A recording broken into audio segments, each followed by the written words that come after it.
Hey y'all, it's Kim. So this is the Senate Torture Report, video 13. So I had to look at my little paper because I had to keep up with it. But anyway, after 9/11, obviously terrorists were sent to certain locations and detained for extended periods, and some of them were tortured. Some of them were shipped off to other jails around the area. But yeah, anyway, if you've been watching, then you'll know what I'm talking about. But let's get going here. So, DCI Tenet establishes first guidelines on detention conditions and interrogation. Formal consolidation of program administration at CIA headquarters does not resolve disagreements among CIA personnel. In late January 2003, in response to the death of CIA detainee Gul Rahman and the use of a gun and a drill in the CIA interrogations of Abd al-Rahim al-Nashiri, described later in the summary, DCI Tenet signed the first formal interrogation and confinement guidelines for the program. In contrast, proposals from late 2001, when CIA personnel expected that any detention facility will have to meet U.S. prison standards, the confinement guidelines signed in January of 2003 set forth minimal standards for a detention facility. The confinement guidelines required only that the facility be sufficient to meet basic health needs, meaning that even a facility like detention site Cobalt, in which detainees were kept shackled in complete darkness and isolation with a bucket for human waste, and without notable heat during the winter months, met the standard. Okay. The guidelines also required quarterly assessments of the conditions at the detention facilities.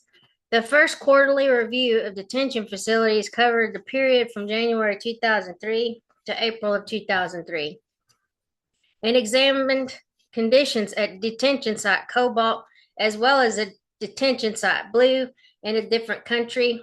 It's been redacted. At that time, detention site Blue, which was initially designed for 2 detainees, was housing 5 detainees. Nonetheless, the site review team found that conditions at detention site Blue, including the 3 purpose-built holding units, met the minimum standards set by the CIA in the January 2003 guidance.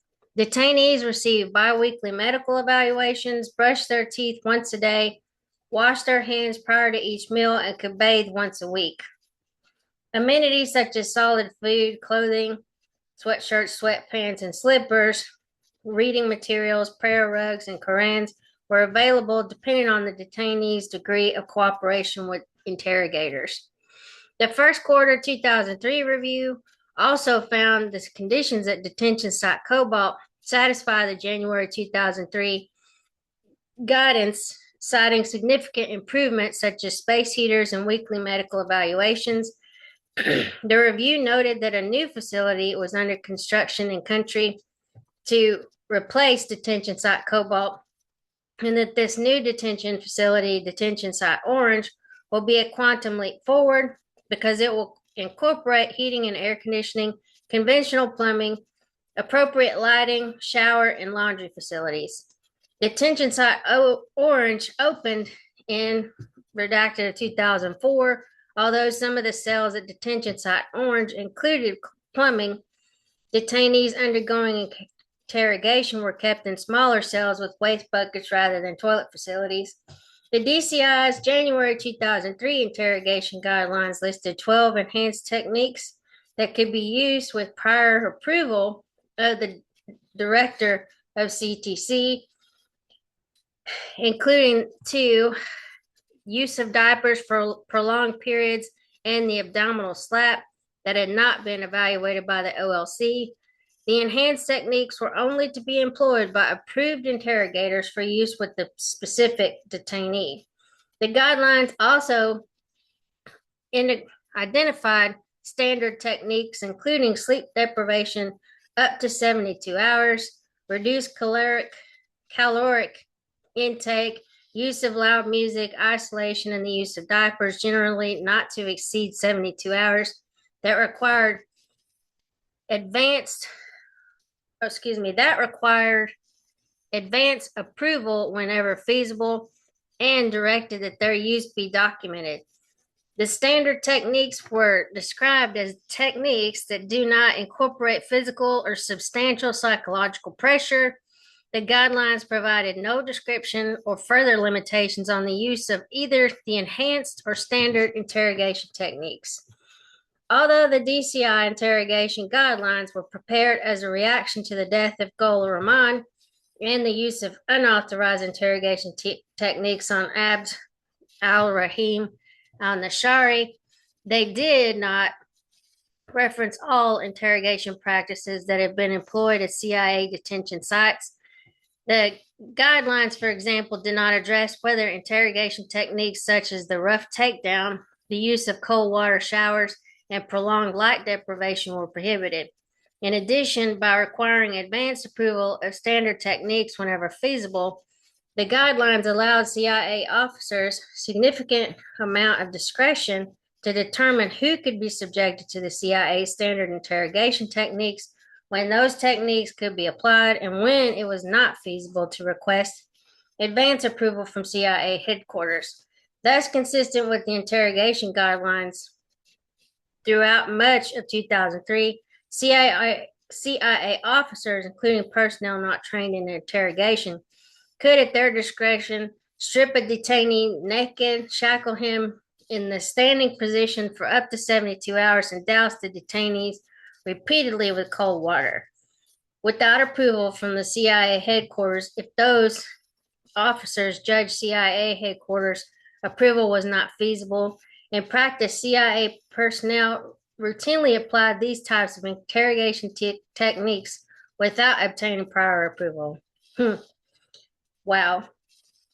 Let's see. It says, because I'll read some of this. For a description of the rough takedown, see memorandum for Deputy Director of Operations. Death investigation says one cold water shower was described by a CIA linguist. Rahman was placed back under the cold water by the guard. CIA Officer 1's discretion. Rahman was so cold that he could barely utter his alias. According to the on-site linguist, the entire process lasted no more than 20 minutes. It was intended to lower Rahman's resistance and was not for hygiene reasons. At the conclusion of the shower, Rahman was moved to one of the 4 sleep deprivation cells, where he was left shivering for hours and overnight with his hand chained over his head. And I guess that's what happened. Was not designated by the CIA as a standard interrogation technique until June of 2003.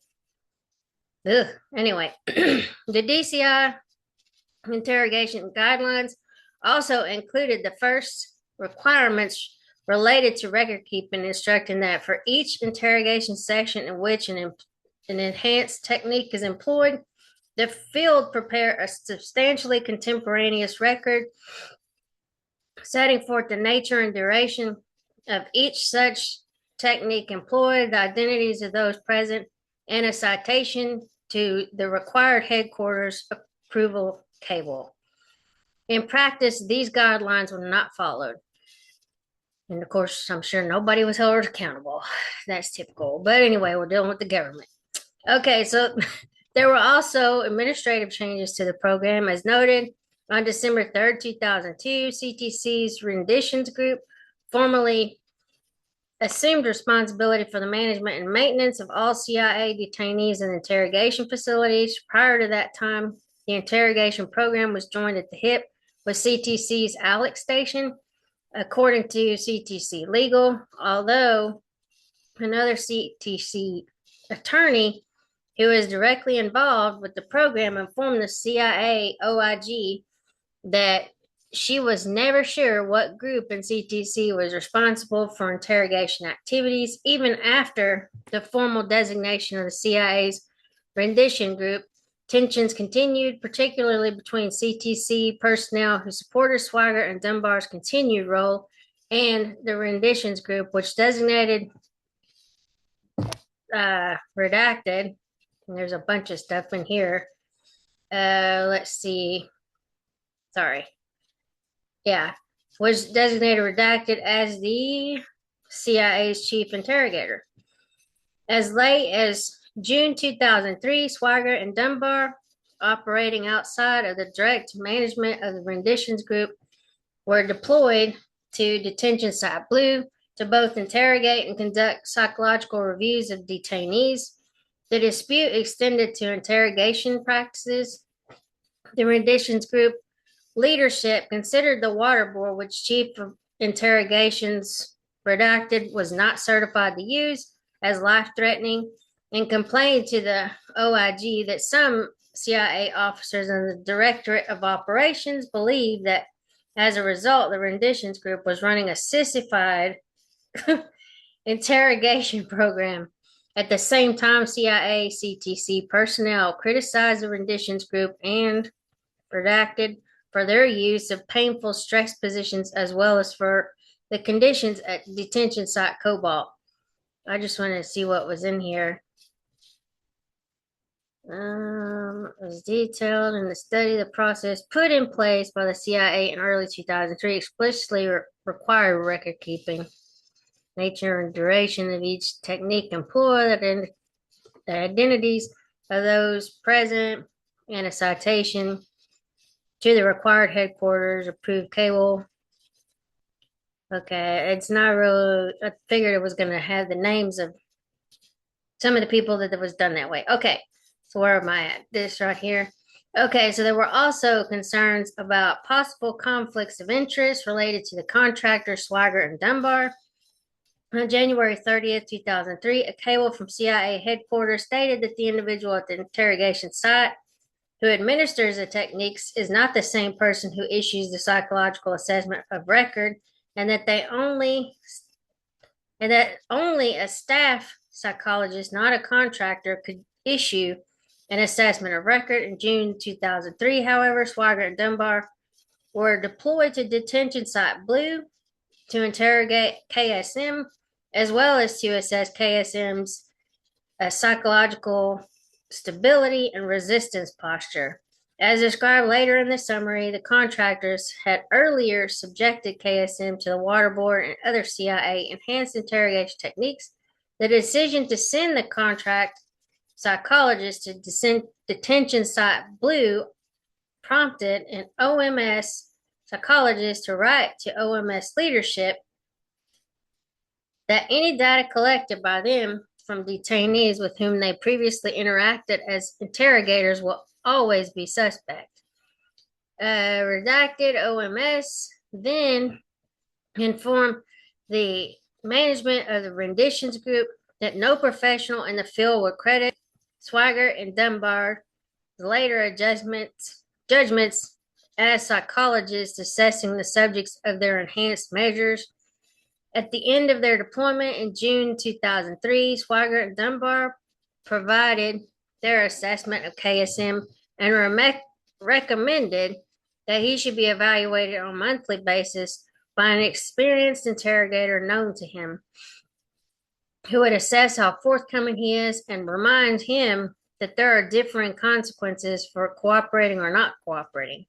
In his response to the draft, Inspector General Special Review redacted OMS noted that OMS concerns about conflict of interest were nowhere more graphic than in the setting in which the same individuals applied an EIT, which only they were approved to employ.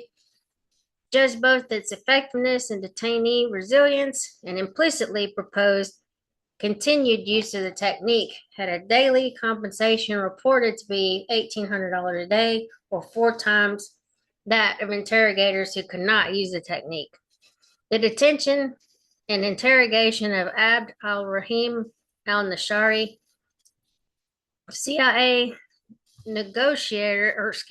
CIA interrogators disagree with CIA headquarters about al-Nashari's or Shiri's level of cooperation. Interrogators oppose continued use of the CIA's enhanced interrogation techniques.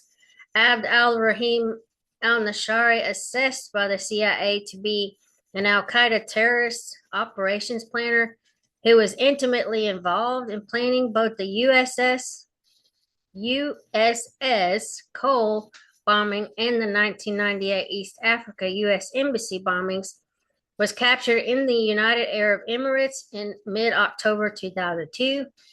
He provided information while in the custody of foreign government, including on plotting of the Persian Gulf, and was then rendered by the CIA to detention site Cobalt in country on redacted 2002, where he was held for redacted days, being before being transferred to detention site Green on November whatever 2002. At detention site Green, al-Nashiri was interrogated using the CIA's enhanced interrogation techniques, including being subjected to the waterboard at least 3 times. In December 2002, when detention site Green was closed, al-Nashiri and Abu Zubaydah were rendered to detention site Blue. In total, al-Nashiri was subjected to the CIA's enhanced interrogation techniques during at least 4 separate periods, with each period typically ending with an assessment from on-site interrogators that al-Nashiri was compliant and cooperative. Officers at CIA headquarters disagreed with these assessments, with the deputy chief of Alex Station redacted commenting that detention site Blue interrogators should not make sweeping statements in cable traffic regarding al-Nashiri's compliance. Officers at CIA headquarters sought to reinstate the use of the CIA's enhanced interrogation techniques based on their belief that al-Nashiri had not yet provided actionable intelligence on imminent attacks. Shortly after al-Nashiri arrived at detention site Blue, CIA interrogators at the detention site judged al-Nashiri's cooperation and compliance by his engagement and willingness to answer questions, while CIA headquarters personnel judged his compliance based on the specific actionable intelligence he had provided or the lack thereof. For example, in December 2002, interrogators informed CIA's headquarters that al-Nashiri was cooperative and truthful, and that the consensus at the detention site was that al-Nashiri was a compliant detainee who was not withholding important threat information. Officers for the CIA's Alex Station at CIA headquarters responded, "It is inconceivable to us that al-Nashiri cannot provide us concrete leads. When we are able to capture other terrorists based on his leads and to thwart future plots based on his reporting, we will have much more confidence that he is indeed genuinely cooperative on some level." Later, after multiple follow-up debriefings, detention site Blue officers again wrote that they had reluctantly concluded that al-Nashiri was providing logical and rational explanations to questions provided by CIA headquarters, and therefore they recommended against resuming enhanced measures unless Alex Station had evidence al-Nashiri was lying. A cable from the detention site stated, "Without tangible proof of lying or intentional withholding, however, we believe employing enhanced measures will accomplish nothing except show al-Nashiri that he will be punished whether he cooperates or not, thus eroding any remaining desire to continue cooperating. The bottom line is that we think al-Nashiri is being cooperative, and if subjected to indiscriminate and prolonged enhanced measures, there's a good chance he will either fold up and cease cooperation or suffer the sort of permanent mental harm prohibited by the statute. Therefore, a decision to resume enhanced measures must be grounded in fact and not general feelings." CIA headquarters sends untrained interrogator to resume al-Nashiri's interrogations. Interrogator threatens al-Nashiri with a gun and a drill. After the detention site Blue, chief of base sent 2 interrogators back to the United States because of prolonged absences from family and the fact that enhanced measures are no longer required for al-Nashiri. CIA headquarters sent redacted CIA Officer 2, a CIA redacted officer who had not been trained or qualified as an interrogator, to Detention Site Blue to question and assess al-Nashiri.